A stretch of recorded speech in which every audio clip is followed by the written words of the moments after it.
Hey everyone, welcome to Bold Reflections. My name is Jasmine, and this is a channel where we discuss life and culture through a Christ-focused perspective. So today I want to talk about Dylan Mulvaney. And if you haven't heard of this person, a lot of people online they either love him or absolutely cannot stand what he stands for. He is basically a biological man who is documenting his so-called transition to girlhood on TikTok. And his rise to fame is definitely something to watch, especially because, as I'll show you in this video, even the president has taken notice.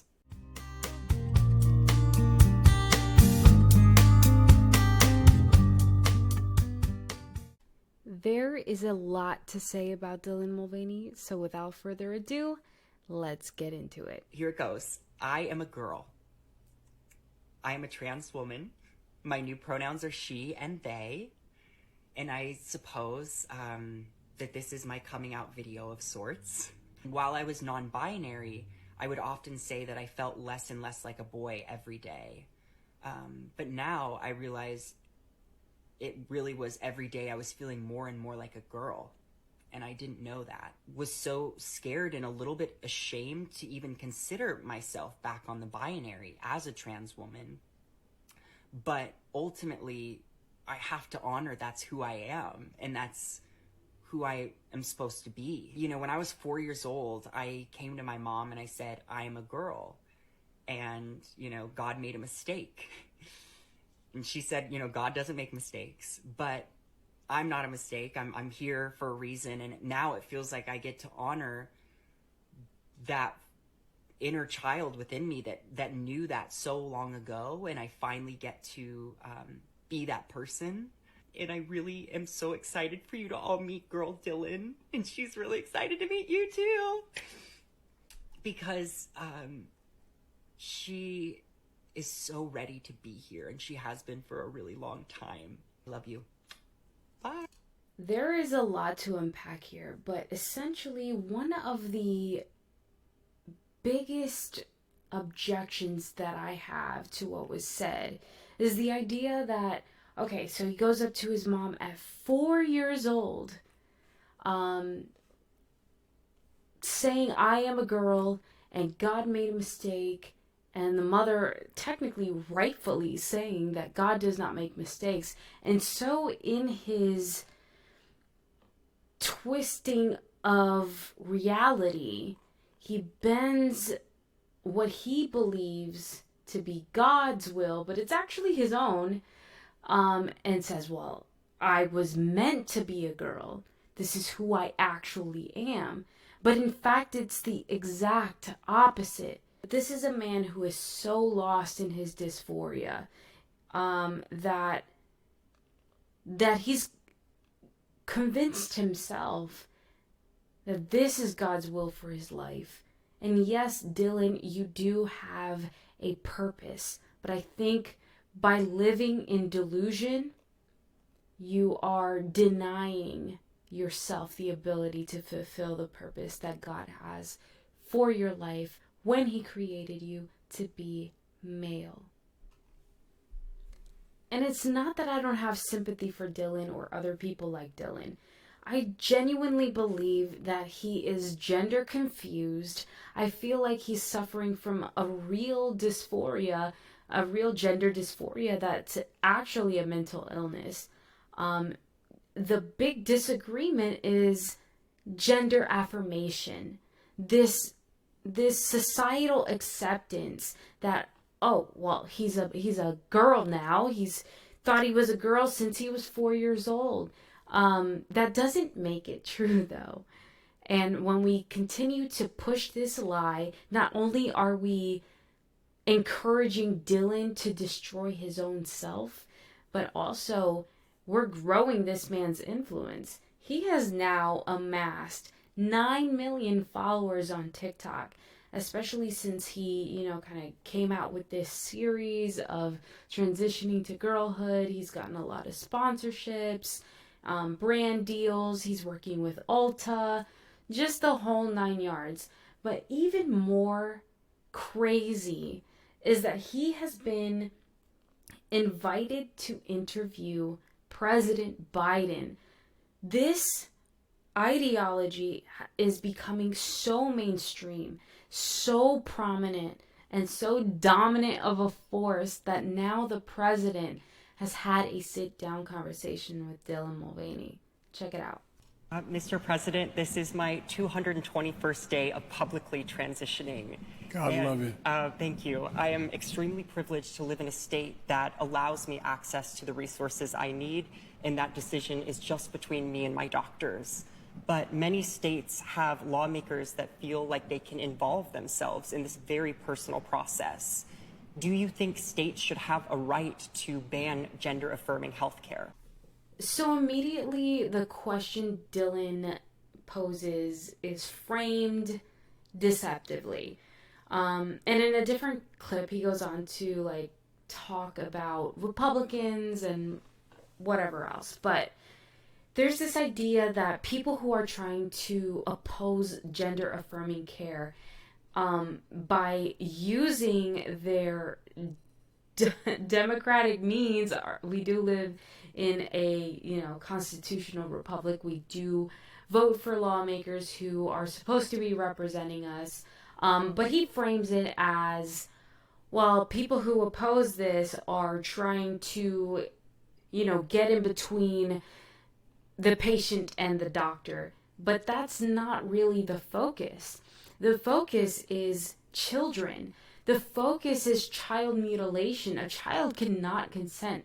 Dylan, when you were 4 years old and you thought you were a girl, you don't know even what, at 4 years old, you have no idea the concept of reality. And as a child, as a 15, 16-year-old, when you are in a gender clinic and you're about to get your healthy breasts removed in the name of gender dysphoria, in the name of transgenderism, that is cruel. It should be illegal. It is child mutilation, and a child cannot consent to such a measure. That is the problem.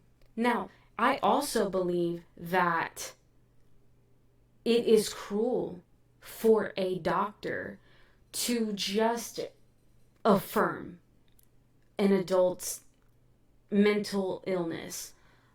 I don't know whether there should be a legal boundary. I don't know if we should ban it. I think it's cruel because it doesn't work.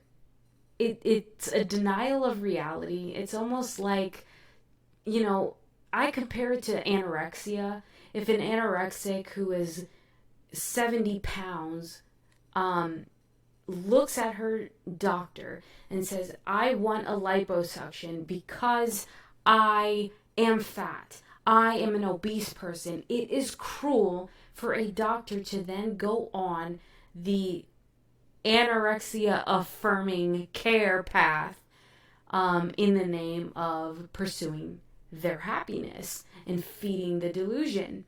I don't know. I think that should be illegal. Now I'm starting to question. Should it be illegal? Maybe it should. But definitely for minors, absolutely not okay. So there you go. Just deceptive framing. Let's see how Biden answers this.